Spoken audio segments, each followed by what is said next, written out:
the Chapter 12 quiz review. So the first 3 questions ask us to determine whether or not the equation represents direct variation, inverse variation, or neither. So we want to remember that direct variation is anything that's in the form y equals ax, with a being the constant, and inverse variation is anything in the form y equals a over x. So in order to determine whether or not an equation is direct variation, inverse variation, or neither, we want to get y by itself. We want to isolate y so we can see if it's in one of those 2 forms. So for number 1, since we have 1/5 xy equals 1, we want to multiply both sides by 5. So we get xy equals 5. And then to get y by itself, we need to divide by x. So we have y equals 5 over x. And then we know that this is inverse variation. For number 2, we have y equals negative 9x, and that is in the form y equals ax. So that is direct variation. And for number 3, we want to subtract 5x from each side. So we have y equals 3 minus 5x. That is in neither of the forms, so this is neither direct variation or inverse variation.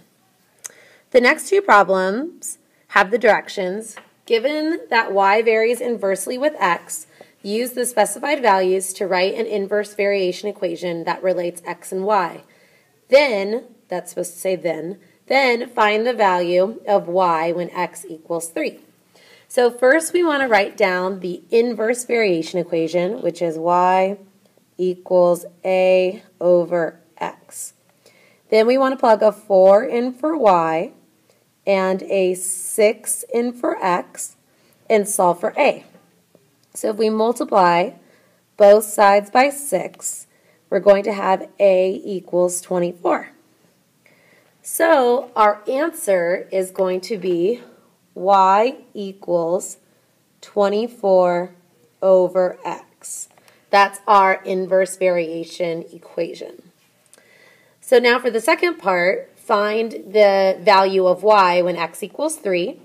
All we need to do is plug in 3 for x, and we get 24 divided by 3, which is 8.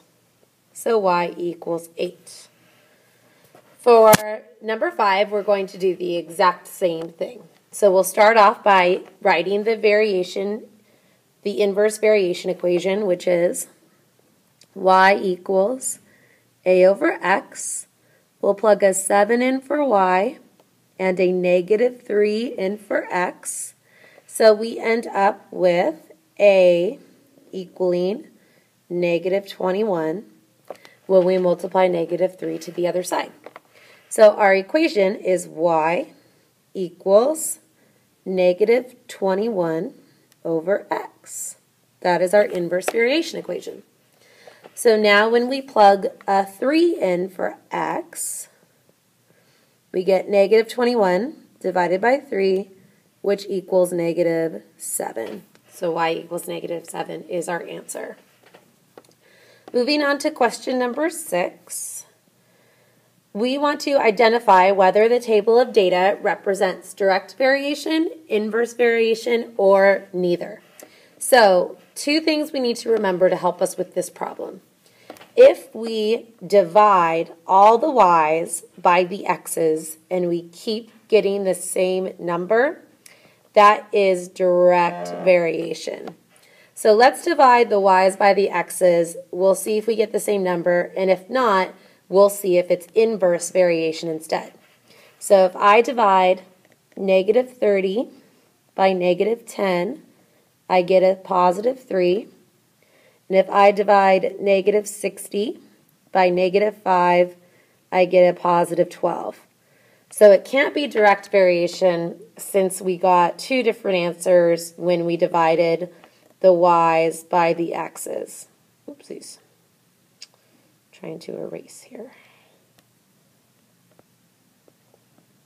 Oh, we can't. All right. So now let's see and let's check if we have inverse variation. Inverse variation occurs if we multiply the x's by the y's and keep getting the same number. So if I do negative 10 times negative 30, I get a positive 300.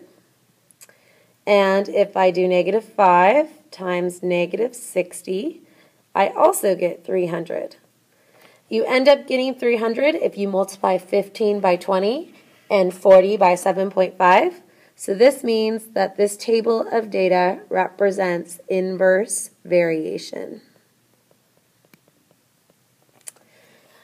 Okay, next we are going to take a look at the graphs. So for 7 and 8, we need to graph the functions and identify the vertical asymptote, the horizontal asymptote, the domain, and the range. So for number 7, let's make a table.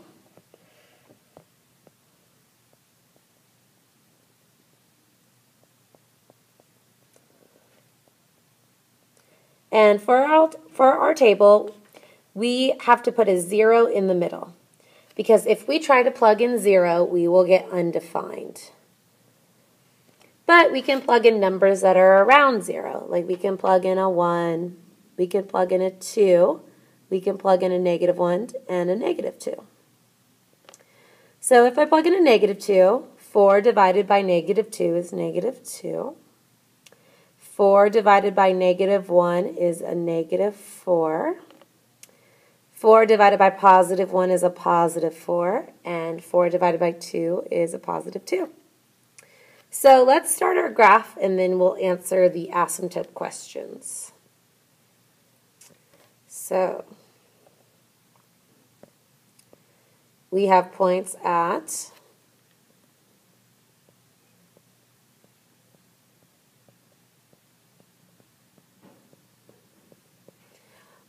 negative 2, negative 2,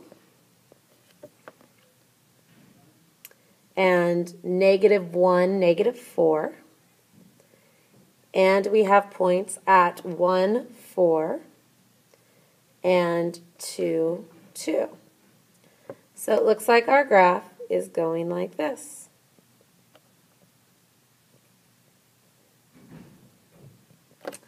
So we have a vertical asymptote at x equals 0 and at y equals 0. Remember that vertical and horizontal asymptotes need to be in the form of an equation. X equals always goes with vertical, and y equals always goes with horizontal. So now remember your domain and range is always going to match up with your asymptotes, except instead of an equal to sign, we have a not equal to sign. So x cannot equal 0, and y cannot equal 0. Let's move on to number 8. For number 8, we're going to draw a quick graph, so we don't even need to do a table. So if we look at our function, we have 3 over x plus 2 minus 1. So now remember, the number with the x is always your vertical asymptote, but it's the opposite of what you think it would be. So we have x equals negative 2 as our vertical asymptote. Our horizontal asymptote is always the number in the back, so it's going to be y equals negative 1. So when we make our graph, we're going to graph our horizontal and our vertical asymptotes first.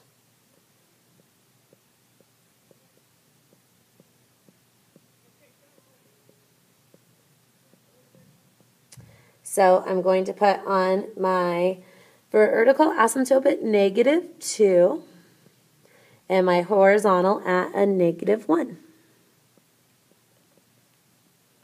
So now remember, you always draw your parabolas diagonal from each other.